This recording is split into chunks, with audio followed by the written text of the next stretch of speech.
कोल्हापूर जिल्ह्यातील काही महत्त्वाच्या बातम्या आता आपण थोडक्यात पाहणार आहोत।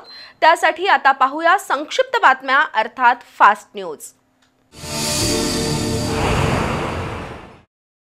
शिरोळ तालुक्यातील हेरवाडीतल्या रेणुका मंदिरजवळ कुमार पाटील यांचं घर आहे। या ठिकाणी रमी जुगार सुरू असल्याची माहिती स्थानिक गुन्हे अन्वेषण शाखेचे अंमलदार संजय कुंभार आणि सागर माने यांना मिळाली।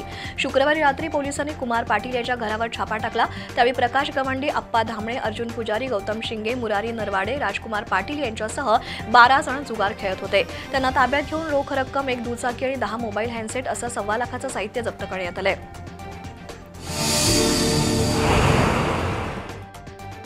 कोल्हापुरातील शाहू खासबाग कुस्त्यांच्या मैदानातील व्यासपीठाला आग लागली होती। सध्या त्याच्या पुनरुभारणीचं काम सुरू आहे। खासबाग मैदानातील व्यासपीठाला आधार देणारे पोलादी गर्डल्स सध्या काढले आहेत। 100 वर्ष उलटूनही हे लोखंडी गर्डल्स आजही सुस्थितीत आहेत। तरीही जुने लोखंडी गर्डल्स काढून तिथं नवीन लोखंडी खांब बसवले जात आहेत। वास्तविक जुन्या गर्डल्सच्या तुलनेत नवे खांब तकलादू आहेत। त्यामुळे महापालिका प्रशासन आणि ठेकेदाराकडून केवळ बिलाचा आकडा वाढवण्यासाठी सुस्थितीत आणि दणकट असलेले जुने लोखंडी गर्डल्स काढले आहेत का असा प्रश्न कुस्ती प्रेमी कार्यकर्ते अशोक पवार यांनी उपस्थित केलाय।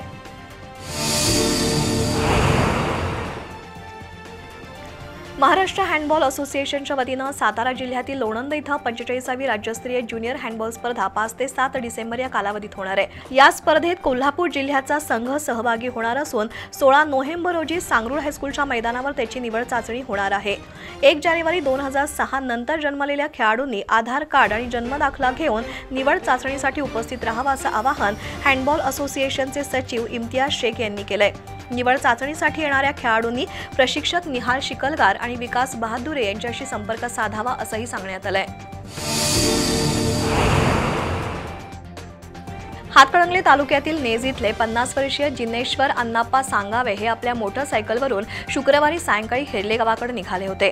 हेरले फाट्याजवळ रस्ता ओलांडत असताना कोल्हापूरच्या दिशेने निघालेल्या संजय घोडावत इंटरनॅशनल स्कूलच्या बसनं त्यांना धडक दिली। त्यामुळे मोटरसायकल बसच्या खाली गेली आणि जिनेश्वर सांगावे रस्त्यावर आपटले। त्यांच्या डोक्याला गंभीर दुखापत होऊन मोठ्या प्रमाणात रक्तस्राव झाला। हेरले परिसरातील ग्रामस्थांनी त्यांना ताबडतोब CPR मध्ये दाखल केलं। सध्या सांगावे यांची प्रकृती चिंताजनक आहे। गोकुळ दूध संघानं दूध बिल फरकातून 40% डिबेंचर्स कपात केली आहे। या कपाती विरोधात दूध उत्पादकांनी मोठा लढा उभारला। त्यानंतर गोकुळमधील सत्ताधारी नेत्यांनी डिबेंचर्सचा विषय पुन्हा चर्चेत येणार नाही अशा वल्गना केल्या। आता डिबेंचर्स संदर्भात धोरण ठरवण्यासाठी गोकुळनं समिती स्थापन केली आहे। गोकुळच्या सत्ताधाऱ्यांना अनुकूल असणाऱ्यांची या समितीमध्ये वर्णी लावली आहे। या समितीवर दूध उत्पादक संघटनांकडून आक्षेप घेतला आहे। डिबेंचर्स विरोधात लढा उभारणाऱ्यांपैकी कोणाचाही त्या समितीमध्ये समावेश नाही। एकूणच सत्ताधाऱ्यांना पाहिजे तसा अहवाल तयार करण्यासाठीच अशा पद्धतीची समिती स्थापन केल्याचा आरोप निवास बेलेकर आणि संजय पाटील यांनी केलाय। दूध उत्पादकांना न्याय द्यायची गोकुळच्या सत्ताधाऱ्यांची प्रामाणिक इच्छा असेल तर डिबेंचर्सचं धोरण ठरवण्यासाठी सर्वसमावेशक समिती गठीत करावी अशी मागणी बेलेकर आणि पाटील यांनी केली आहे। कोल्हापुरातील हुतात्मा पार्क इथल्या लिंगेश्वर मंदिर परिसरात पतंगाच्या दोऱ्यात एक घार अडकली होती। गेले 2 दिवस दोऱ्यातून सुटका करून घेण्यासाठी त्या घारीची धडपड सुरू होती।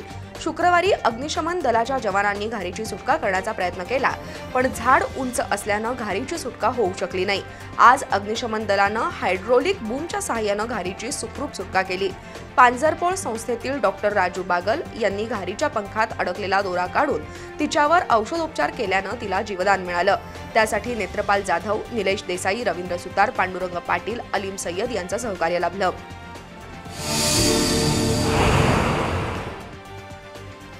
हातकणंगले तालुक्यातील बुवाचे वठार इथले मेंढपाळ उत्तम आनंदा अनुसे आणि बाळासो पंडित अनुसे यांचा 200 मेंढरांचा कळप बाळासो ज्ञानू खांडे यांच्या शेतात बसला होता। आज सकाळी 6 वाजण्याच्या दरम्यान शेतावरून गेलेली विद्युत तार तुटली आणि मेंढरांच्या कळपावर पडली। त्यामुळे विजेचा धक्का लागून 5 मेंढरांचा जागीच मृत्यू झाला तर 4 मेंढरं जखमी झाली। त्यातून मेंढपाळाचं सुमारे 1.5 लाख रुपयांचं नुकसान झालंय। यशवंत क्रांती संघटनेचे अध्यक्ष संजय वाघमोडे यांनी महावितरण कंपनीनं नुकसान भरपाई द्यावी अशी मागणी केली आहे।